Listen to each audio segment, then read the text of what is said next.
Welcome back. I am Chan the Tech Man. We're playing Uru live. Going to do some more reading. And the server's a little slow, but took me a little bit to log in. Maybe it was updating. Don't know. I don't know how much reading I'm going to do. Do a little bit, because there's a lot more to read. It's going to take a little while.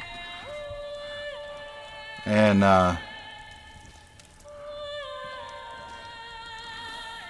do the pellets first. And I will, the reading I did previously in the previous video in the library, and I checked in the Complete Chronicles, the books in the library are the same as the ones I read. So,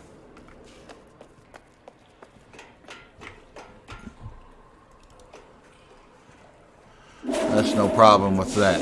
It's the exact same as what I read, even though I really thought I read them before, and I don't know where. Maybe it's on the bookshelf. I'm going to do these pellets first.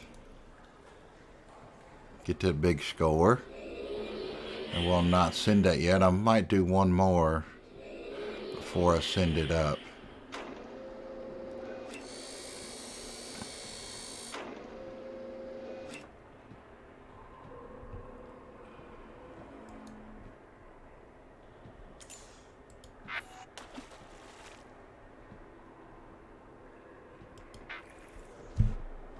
Well, it should be higher than that.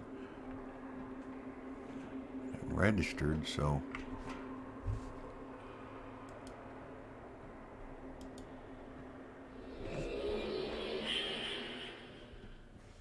Don't know.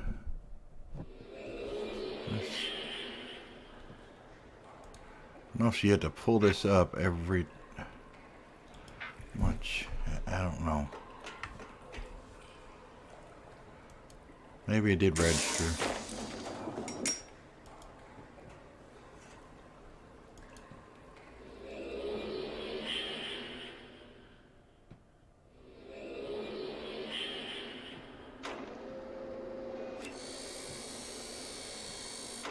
The skewer is at sea.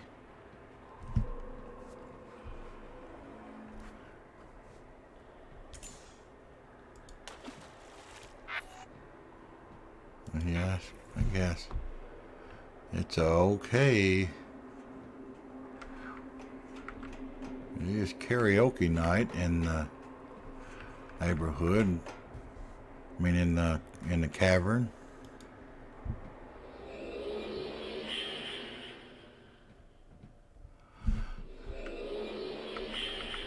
I'm not going to do that. I'm going to do some reading.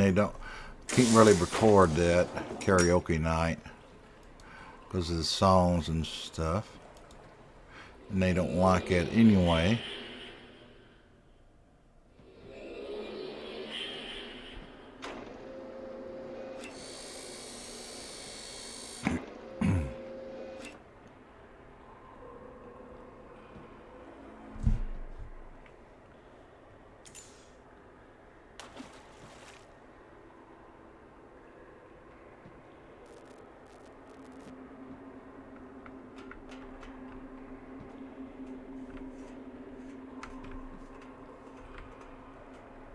Why don't he turn?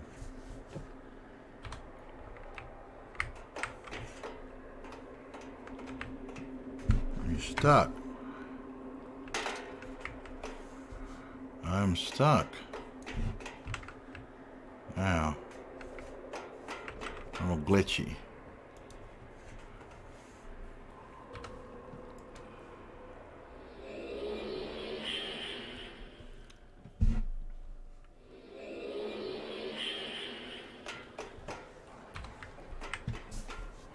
Two more.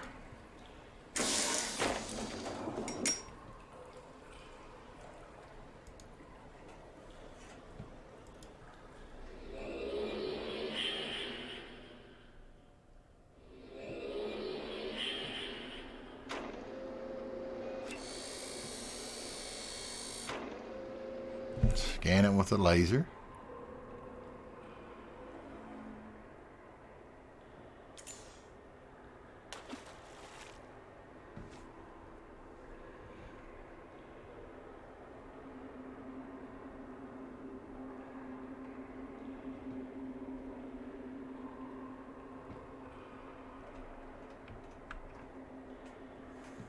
See, it's stuck. There it is.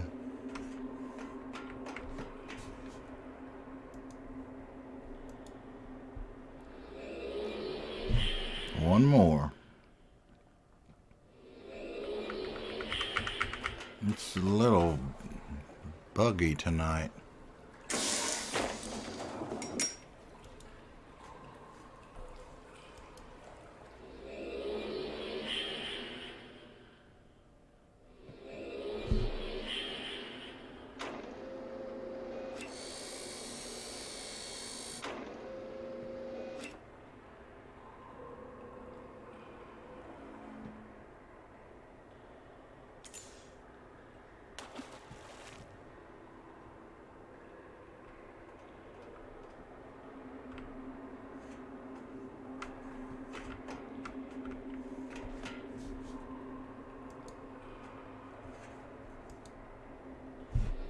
And have to go back here and close that up, and I'll start it again.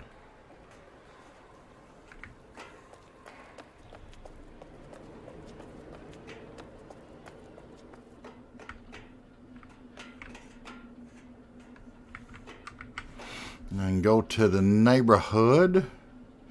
Go to the hood, and I'm gonna upload these scores in the hood. Let's see, make sure this. I think it's working, isn't it? I think so. Nah, that started some other time.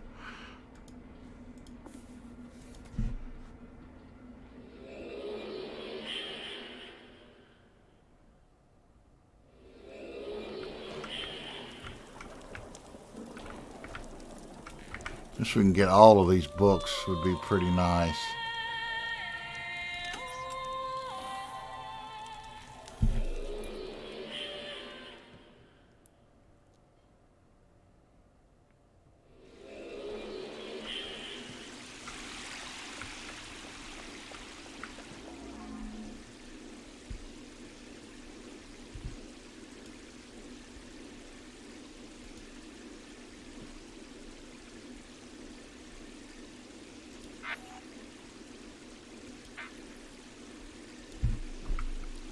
Well, that'll let it go up a little bit, didn't it?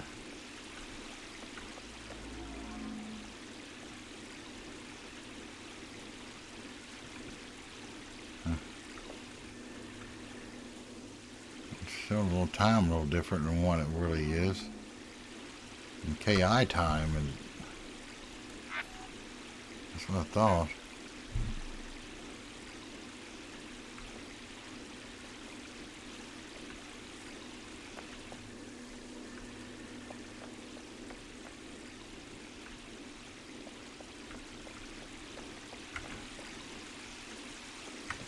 Do a little reading, and let's see how I want to do this. Go back to, wait, I'm going to do it a different way.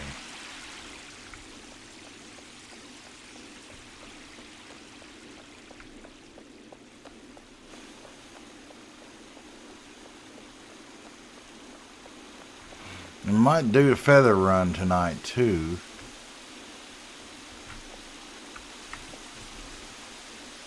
Maybe make a separate video upload on YouTube for that.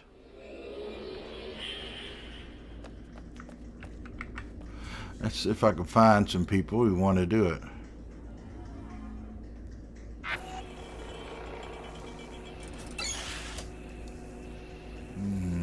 Palace is what I want.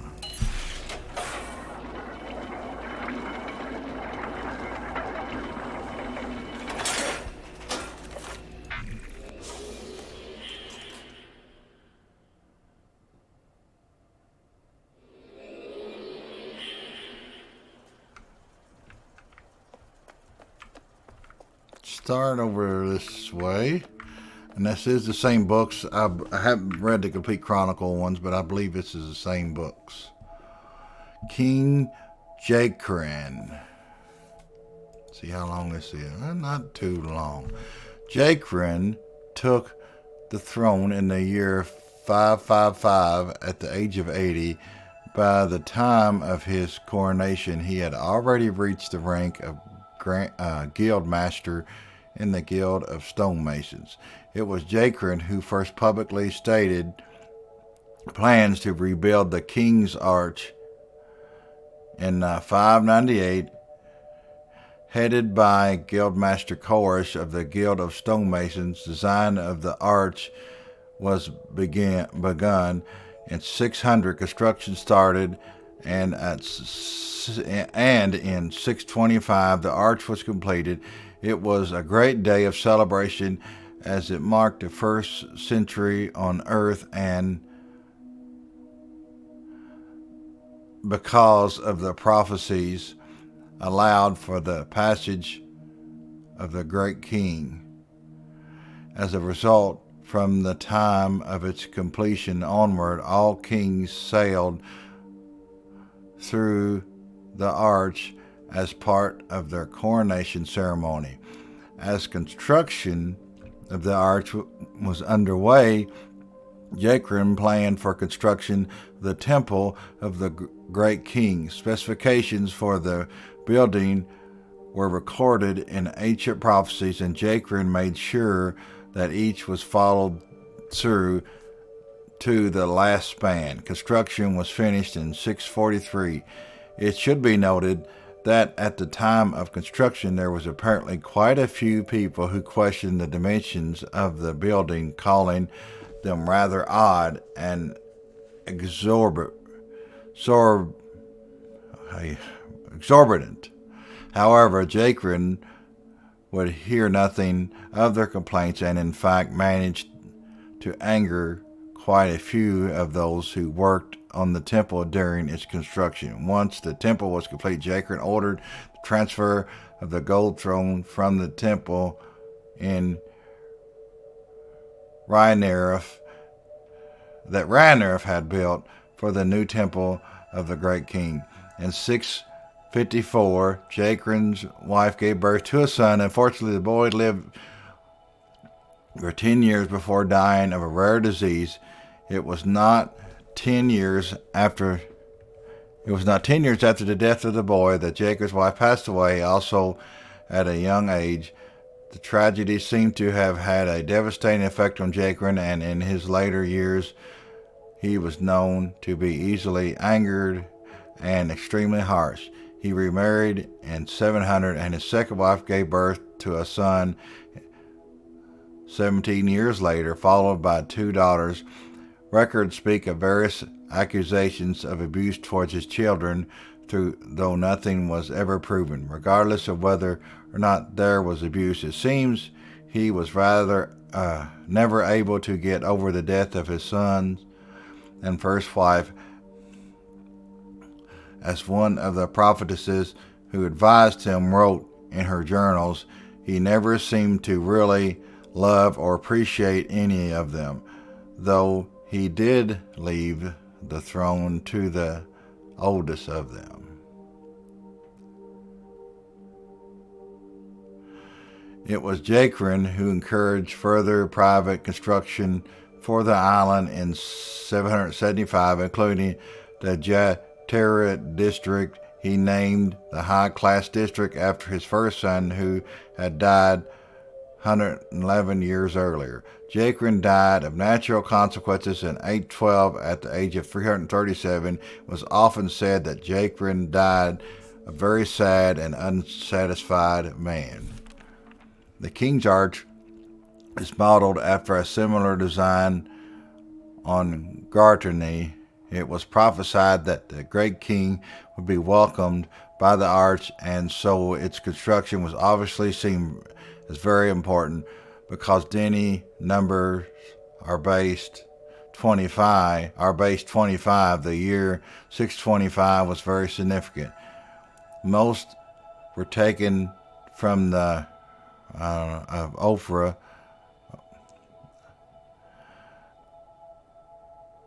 as recorded in Guild of Stonemasons records. It is not known what the disease was. Records only indicate extremely high temperatures and extremely sore and brittle bones.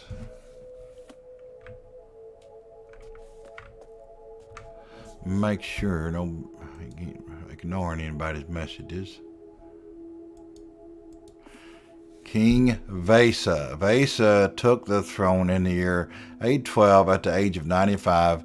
When Vasa took the throne, he already had 2 sons of his own and ended up having 3 more before his death, a large number for Dini. Though his father had completely rejected religion in his later years, Vasa was an extremely religious man who, some say, tried too hard to push his convictions on the people and in the end probably pushed many away. In fact, he forced into law a number of strict guidelines pertaining to marriage and adultery, as well as oaths and vows, many of which were removed by his son. Many say the greatest mark of Vasa's reign considered the health of his 5th son. Mark of Vasa's reign. Greatest. Let me read that again. Many say the greatest mark of Vasa's reign concerned the health of his 5th son. The boy was a maintainer, and at the age of 50, on a routine check of ages, was almost killed. Though the cause of his near death is unclear, certain documents point to inhalation of toxic gases. He ended up falling into a deep coma that the healer said he would never come out of. In response, Vasa gave a powerful speech boldly announcing to the people that Yahweh would heal his son and that he would awake again. Despite opposition from the church, 2 prophetesses who advised him in the Guild of Healers, Vasa maintained his faith for over 3 years until the impossible happened and his son awoke. Though many disagree with Vasa's religious convictions, there was not a single Dini besides Vasa who was not shocked by the awakening and forced to look again at their own faith in Yahweh. Vasa died of natural consequences in 997 at the age of 280. He left the throne to the reborn son, Mero, I don't know how you pronounce that, from the miracle written by Titian in 1072.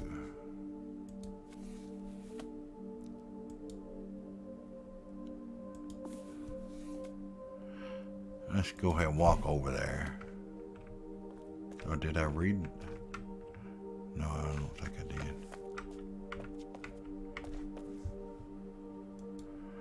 King, that's the one I can't pronounce.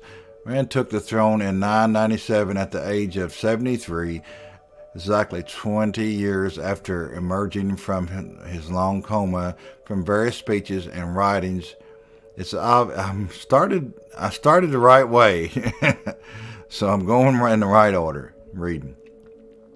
From various speeches and writings, it's obvious Baba placed a strong value on life. Through his 162 years in power, it seems he did all he could to emphasize that same value to his people as well as make the most of his own. It seems that a main concern of Baba was the Dini education system. The fact that so many of his own people were falling by the wayside apparently upset him quite a bit. So in 1124, when T. Lanar, a guild master of the Guild of Legislators, submitted his paper, Minor Guilds, Baba was in immediate agreement with what it said. In the paper, Telanar wrote, "We are creating a group of people who have no understanding of the Denny and the strength of our blood. There is the relatively small percentage of those who learn and keep our traditions through the guilds, and a growing population of fools."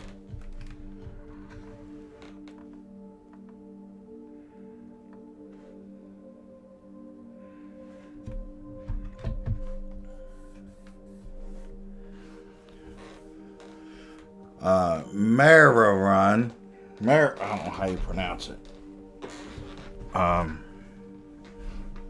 Mararan, following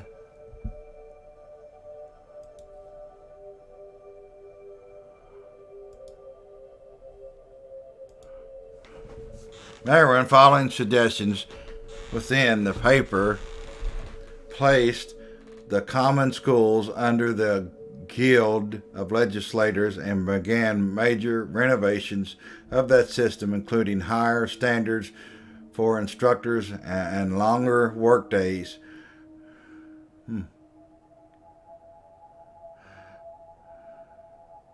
Marion, that wouldn't go over well now, would it? Schools for 6 years, age 10 to 16. Marion also raised the time in the common schools from 6 years, age 10 to 16, to 15 years, age 5 to 20. From there, instead of entering back into society, that, as had been the case, students could enter one of the new minor guilds that had been proposed by Telanar and accepted by Mararan. The first of these guilds indicate architecture, a branch of the Guild of Stonemasons, miners and educators and bankers, among others. While not pushing education, Mararan was focused on his own life, making sure that he was living it to the fullest. Most historical documents point to addictions to hallucinogenic drinks and various drugs, as well as seems he carried out numerous affairs, prompting him to throw out the rules that his father had written regarding marriage and adultery. One particular record shows of affairs with prophetesses, although both the prophetesses and the religious community vehemently denied it. The public said little of Mararan's shortcomings, choosing to focus more on the benefits he had brought them than the negatives. I just can't read tonight. He died at the fairly early age of 235 in 1159 from natural consequences.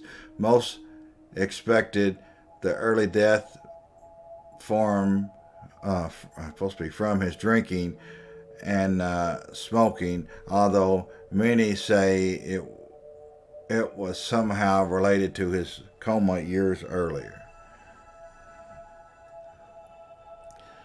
Any relationship between the king and his prophetesses was extremely looked down upon, as both people were expected to remain objective with one another and the people. Well, that one makes sense, yeah. Read one more here. King Coran. Coran took the throne in 1159 at the age of 50. Coran was the older of Mararan's two sons, and the two brothers were apparently close.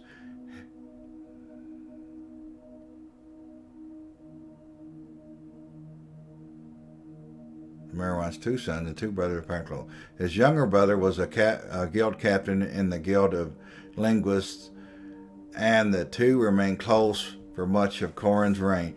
In 1159, when he took the throne, it would have been impossible to forecast the turbulent stirring of events that would start during his reign and not end for some years later. His grandfather had been an extremely religious man, though not everyone agreed with his theologies.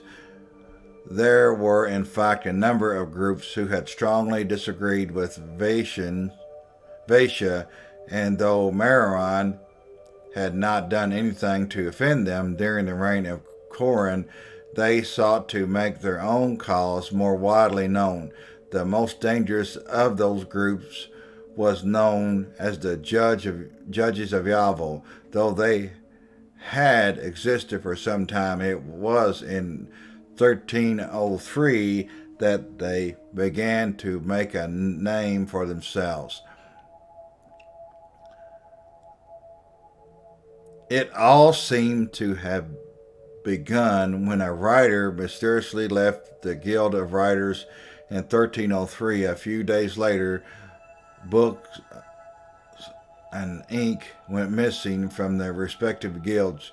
Coran ordered tightened security on the guilds as well as a massive search for the vanished writer, but all to no avail. Unbeknownst to Coran, the judges, led by the man Eris, were writing illegal ages in an attempt to create a race they could control and force to go to war for them. In 1320, the Pinto Age was written, and the judges had what they needed. It was in 1323, with his wife about to give birth to his first son, that Coran's palace was attacked by a group of judges, along with warriors from the age of Pinto. Coran ordered his family out of the palace, and it was quickly being overtaken, and together they traveled to the other side of the city where a special linking book was waiting for them. While traveling through the king's arch, rumors say that Coran's wife gave birth to his first son, Alcindor. Coran continued to live in the city, although his family stayed in a secret private age. The city grew more and more dangerous as the judges began to destroy more of the city and kill more of its citizens. Coran poured money into the city guard as well as the small military of the day, although it seemed too little too late. In 1352, Coran was assassinated by a group of Pinto warriors being led by judges. The city was thrown into complete chaos, known as the Judges.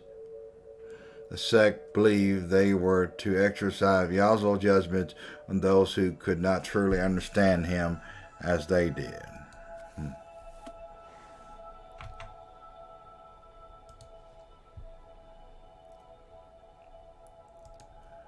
Well.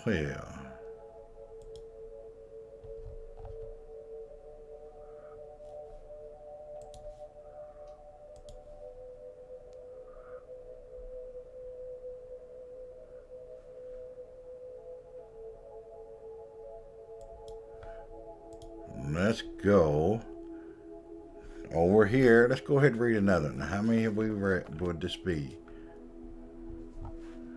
It don't matter. We remember this. King Alcindor. King Alcindor, the great king. Alcindor was 29 and living on a private age with his mother when his father was killed. Instead of immediately joining the city, he remained in the private age, apparently at the suggestion of his uncle, who had come to inform Alcindor of his father's death. With a few advisors who kept him updated, and stayed in the private age trying to formulate a plan for the war that was now raging in his city. Meanwhile, his uncle, still a member of the Guild of Linguists, was translating much of the Pinto language and learning as much as he could about them. As it turned out, the judges with the Pinto claimed control of the Denny government after the death of Corcoran and began to move into other ages. Ashland, after being briefed by his uncle on new information, continued to wait. A few weeks later, the waiting appeared to pay off. Reports come back that the judges had killed the leader of the Pinto for fear he was becoming more powerful and out of control. Unfortunately, the leader had not declared an heir, and left two sons to fight for the throne. This led to civil war within the Pinto and a complete lack of focus on the Denny, leaving the judges empty-handed as well. What forces there were spread out to the other ages and no longer fortified in the city. The public apparently knew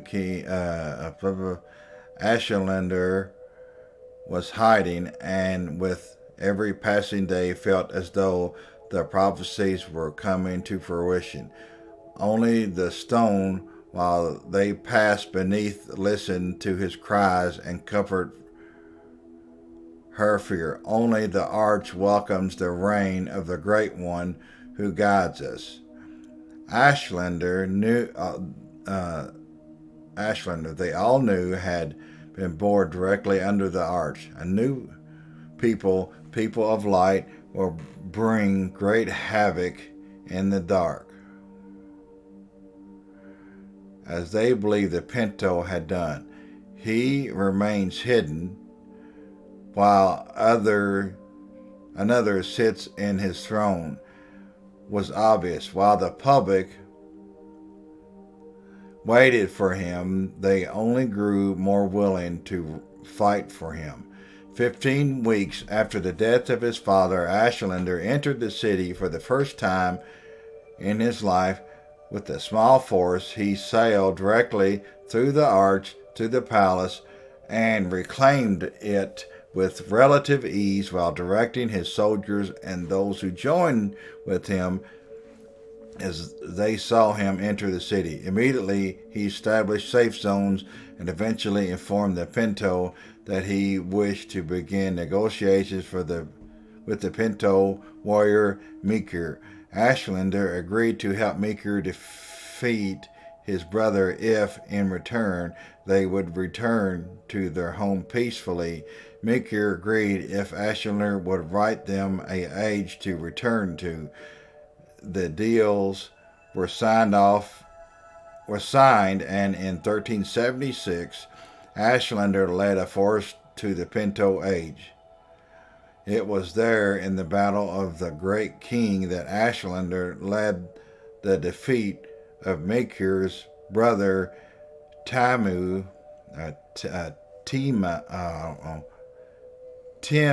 or whatever, and total victory for Denny. Mekir turned over two leaders of the judges, and Ashelander found the other three in the city.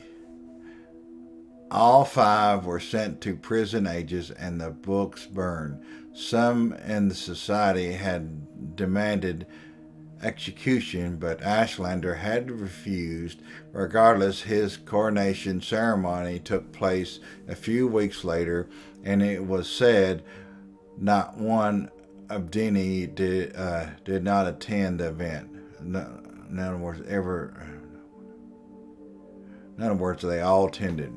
Our cheering was as loud as thunder, and our pride as solid as the arch through which he sailed. Throughout his reign, Ashelander wrote a good number of books of prophecies and encouraged his people to forget about their old homeland and focus on why they came to Denny, to start again to focus on pleasing Yahweh and to make good and right decisions. To know Yahweh better should be the focus of their lives, he claimed. It was Ashelander who brought them back to the attitude they had maintained during the reign of Renirith. During his life, there were numerous rumors abounding about Ashlander and special linking abilities. Numerous witnesses claimed that he did not need linking books to go to one place to another, and numerous others claimed he could link to different spots within an age. However, none of these rumors were ever confirmed. There were apparently other rumors, much more quiet, which dealt with Ashlander and its relationship with the prophet Nehemiah, though it seemed that Nehemiah had great respect for Ashlander. The same could not be said concerning Ashlander's opinion of Nehemiah. Apparently, the great king had little time for her and often found her advice foolish and childish when he did consult with her. As a result, it seems Nehemiah was rarely seen with the great king and relegated to figurehead role for ceremonies and the like. Perhaps surprisingly, Ashlander rarely consulted with any other prophets, though he did have the choice. Unbeknownst to the public, who continued to praise him, Ashlander was working with the guilds of writers and healers on a plague. It was said that it could be used as a biological weapon in case such action was ever needed in the future. As far as the Pinto, the link between their age and Denny was still open, as Ashlander insisted on the construction of resources from the Pinto, insisted on the continuation of resources from the Pinto, although it appears that some of his associates advised against it. It was in 1466 that Mercure came to the palace through other books given to him by judges and killed Ashlander's wife and 2 sons. Ashlander himself killed Mercure in what record described as an astonishing battle. 2 days later, Ashlander ordered the release of the plague to the new Pinto age. Apparently, his counselors advised against it, but he demanded his orders be carried out. The plague was released, though records didn't specify how, and the entire population of Pinto died 3 days later. Unfortunately, it seems as though most of them realized what was happening and did not die before linking to a number of other ages and affecting numerous other cultures. The sickness did not affect Denny, although the Guild of Chemists began to fear that it could mutate into something that would. Once the public became aware of the plague, they obviously blamed the Pinto for the devastation, as they had no knowledge of the Ashlander's participation in the plague. All of the books to which the Pinto had access were gathered together to be forever destroyed. Then, in 1500, Ashlander gathered his people together to inform them of the truth. It was in that speech that he told them that he created the plague and then ordered its release. And the end of the speech, he asked to be sealed into the temple of the great king, as built by Jacrin, with any infected books as well as any books that linked the Denny to their past. As he had preached, they must completely forget. A year later, Ashlander was sealed within the temple, and it was then that the dimensions and shape of the building made sense, as it was required to hold massive amounts of books. Soleth, Ashlander's chosen heir, took temporary charge of Denny while the public waited for the great king's return. However, after 6 months had passed, records state that Solath uncovered the final wishes of Ashlander and read them publicly. Ashlander, he read, was not to return, and for no reason should the seal of the temple of the great king ever be broken. In addition, the note stated that Sholath should be officially designated as permanent king. So convincing was Ola's shock upon reading the note. It was said that the thought of the note being a hoax was never considered.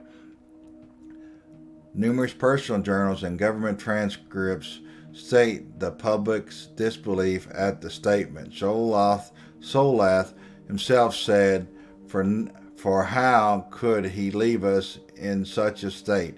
Though there were many calls to break the seal of the temple, a direct command of the great king was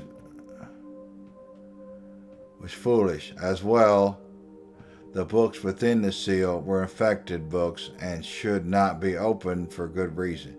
So in 1502, the temple of the great king was renamed the tomb of the great king upon orders of Solath, and he was assumed dead. However, most still believe he would return.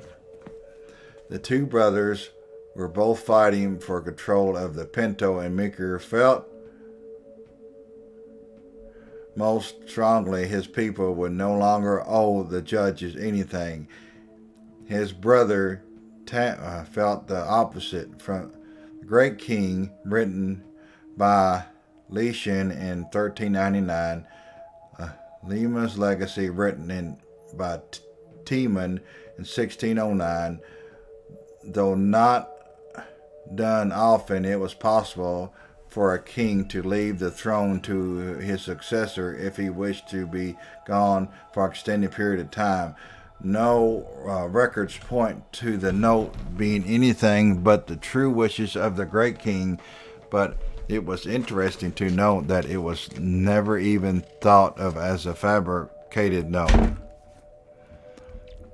It's spoken by Grandmaster Namus of the Guild of Healers to the council.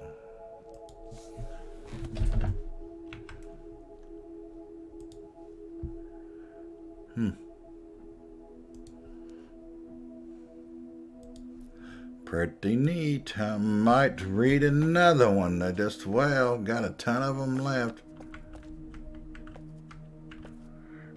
Let me make sure. Click this. No. Let's go back over there and make sure it didn't. Yeah. King Solath. This is the next king. Solath took the throne in 1502 at the age of 79. It should be noted that at his coronation ceremony, Solath was given a newly designed crown. Ashlander had retained his own, and it was common opinion among the Dini that such a crown should not be worn again. It should also be stated that Sholath's father had been the guild grandmaster of the Guild of Writers and had helped Ashlander create the book that was responsible for the plague. Why Ashlander chose Solath in particular, he had never stated. Why he never stated. Why Ashlath chose Solath in particular, he never stated.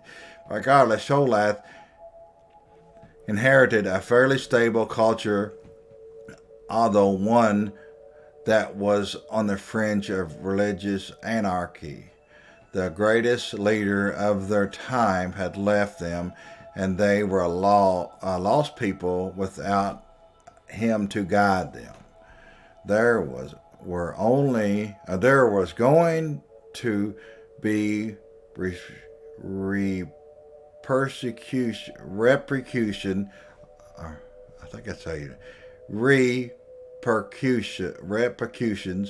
although it's doubtful anyone had seemed that they would occur so quickly, most of all Solath. It was in 1520 that the prophet Nehemiah, who had been the great king's own advisor, wrote the book of Nehemiah and sent the culture into religious upheaval. The book denounced the words of the great king, calling him a fraud and an impostor, and gave logical arguments to each of his writings. He killed thousands, betrayed us, and left us with no one to guide us. Why do we believe his words and expect him to still return? The book stated. At first, there was outrage at the writings, and Nehemiah was declared a fool and heathen, most loudly by Sholath, who also apparently took offense to the writing. In 1527, Nehemiah vanished. Some said killed by an angry mob, and others said taken away by angels. Regardless, by 1550 there was growing sentiment that Nehemiah's book carried some truth. There was a growing tide of disharmony within the people, and there was nothing Solath could do to stem it. Those who had always thought the great king would return after beginning to understand that he would not.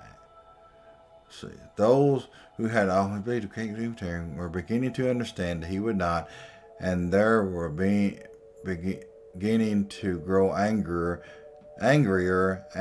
at the way he had left them. Suddenly there was numerous reasons to believe that Nehemiah's writings may have carried some truth. Perhaps we have all been betrayed by the man we once called great, wrote one anonymous writer. Looking back, credit should be given to Solath for keeping his people as unified as he did. In 1604, he announced his plans to create Kerem, a civic district including an opera house and concert hall. The distraction away from the religious arguments was obvious to the public, but they seemed to welcome it. There was excitement from his proposal, and construction began in 1610. The entire area was not finished until 1650 due to various construction problems, but when it finally did open, there was a great excitement within the culture. Solath's wife passed away in 1735, leaving him with two daughters. It was not long after her passing away that he remarried against the advice of the prophetesses to a younger woman named Jolath. Jolath gave birth to Sholath's first son in 1748, and though Sholath was extremely pleased, many in the religious community were somewhat apprehensive. Public records clearly indicate that Jolath was a well-known member of an influential cult group known as the Tree, although Sholath denied that fact to the day of his death. The culture remained fairly stable until the death of Sholath in 1779. He was 356 years old and left the throne to his firstborn son. Whew, I think that's about all I'm going to read this time. There'll be 4 more until we get to that gap. So, 7 more to read in this half. So we're at 1, 2, 3, 4, 5, 6 here. 6 and we read, and 7 more left. Let's take a screenshot of that, so I know I can remember what I read. And I want to thank you Let's see. I guess he didn't know I was reading it. I have no way. Let's see. Nobody in this age.